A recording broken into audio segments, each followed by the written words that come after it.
Väčšina ľudí pondelky neznáša, ale ja to mám úplne naopak. Práve v pondelok mám najviac energie a drive do nového týždňa. Ráno začínam s hurtatajským boxom a práve to mi nastaví hlavu tak, že mám pocit, že zvládnem úplne všetko.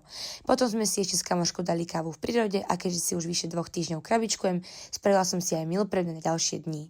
Ak vás to zaujíma, viac nájdete na mojom TikToku. Medzi tým sme dávali dokopy náš futrek a všetko sme robili doslova na poslednú chvíľu. Obrovské ďakujem patrí firme Rostrex, ktorá nám expresne vyrobila nábytok do futreku a zvládli to fakt neskutočne rýchlo. No a ešte ma čakala kancelária, kde som triedila odpad, vyhadzovala krabice a asi 700 krát vyšla schody hore a dole.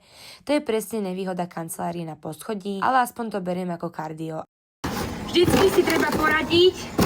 A nakoniec ešte prišla inventúra čokolád, aby nám všetko sedelo. Ako sa hovorí, poriadok okolo seba, poriadok v hlave. A deň som zakončila ešte tréningom, pretože leto sa už blíži a ja chcem robiť maximum preto, aby som sa vo svojom tele cítila čo najlepšie. Večer som ešte išla na prechádzku s kamoškou a s jej psom, dali sme si kolečko okolo jazera a doma som si dala už len svoju krabičku na večer. Potom už len sprcha, posteľ a tešenie sa na a vy mi zatiaľ napíšte do komentára, čo by ste ešte chceli vidieť, pretože v ďalšom videu budem náš futrek zariaďovať.